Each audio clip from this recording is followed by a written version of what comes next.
How was practice today, Day? It was a lot better than yesterday.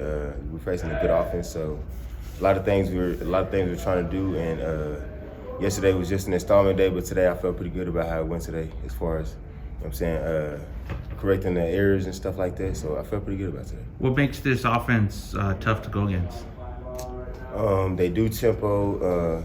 They got a good quarterback. They just got a good offense. They're a really good offense. As you can tell by the stats, they're very productive no matter who they play. It could be Big Ten, SEC, whatever. So it's going to be a challenge for our defense, and we're looking forward to it.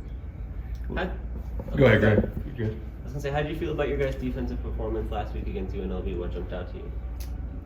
Our ability to finish, because I feel like we played very good at the beginning and then started to fall off there towards the middle, and then just our ability to stay together and finish the game off, it was good to see. How about your play individually? You seem to jump out and have a pretty big day overall. I'm just glad I could step up when my time was called. We have a very talented sand room with me and Clarence. So the plays he's out there, I know he's gonna execute. So the plays I'm out there, I gotta step in. There can't be any fall off, and I feel like last game we really showed that. Was there anything different from previous games that took you to such a high level? I wouldn't say that. It's just when that time comes, you got to step up, and I just felt like there was a couple calls where I could step up, and I feel like I answered the bell pretty good. Has it been nice getting some love from your teammates, from the media, fans after that? I think a lot of people were really impressed with what you brought to the table. Yeah, that was kind of nice, but we can't eat the cheese. It's all about the next game, execution. I'm just focused on my job, and when I'm able to make plays, that just makes it even better. There's no way to really know this, but there can't be many linebackers that also return kicks. That seems pretty. How are you able to do both? They're such different kind of positions, especially at this level. You're FBS Division I. Yes, sir.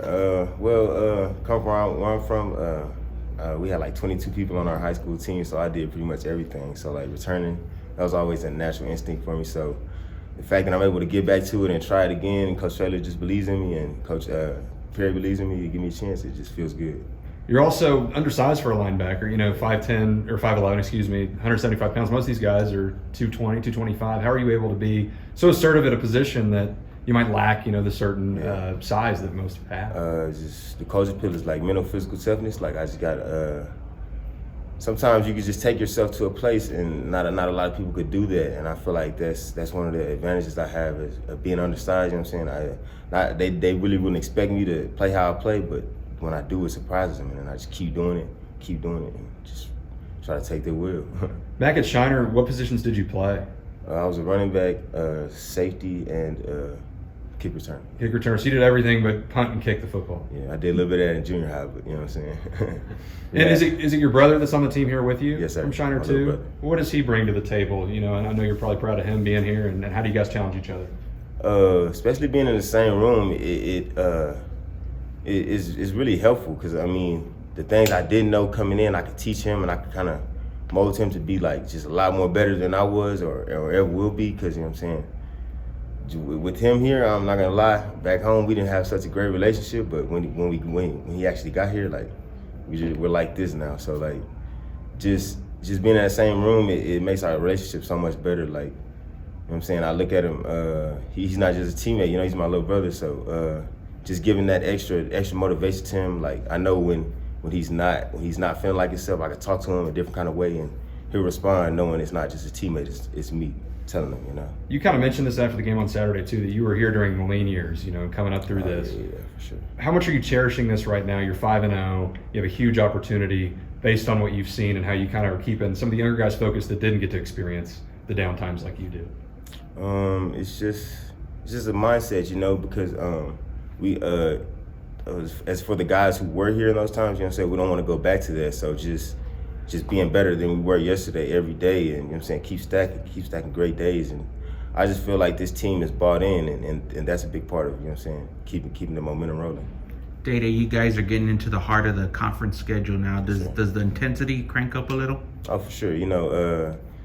No matter who you're playing, if it's a non-conference opponent, it could be, Alabama. But once you get to conference, it's just a different feeling.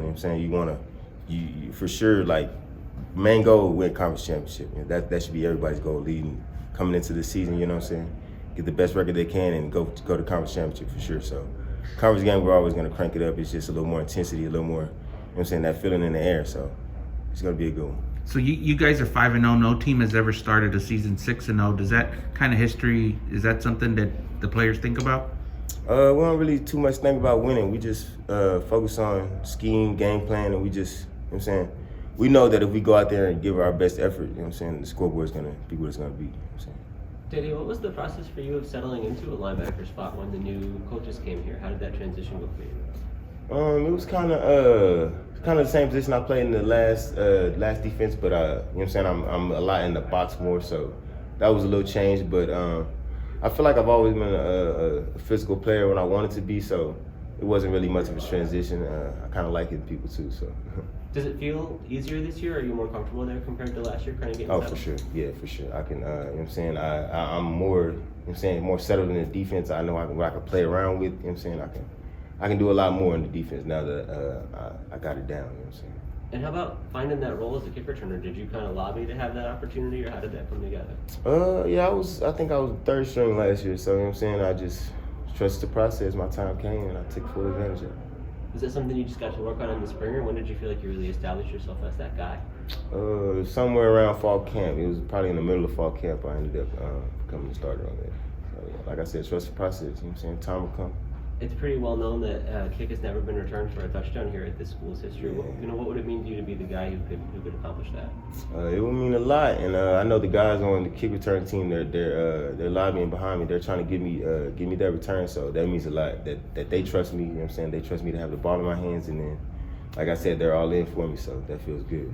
And you also fill a leadership role on this team, being a single-digit guy. How do you kind of embody that, or what do you bring to the table from that perspective? Like I said, I've been here a little minute, so the guys, they kind of have a respect for me. So I feel like when I talk, they do listen. So that is a good thing, and I'm not one to, you know what I'm saying, abuse my power or anything. But I feel like I have a good relationship with anybody that I could, you know what I'm saying, talk to them in a certain way to get them going, as if, you know what I'm saying, the coach wouldn't respond well to a coach. I feel like I have that voice that can, you know what I'm saying, get to him, get through to him.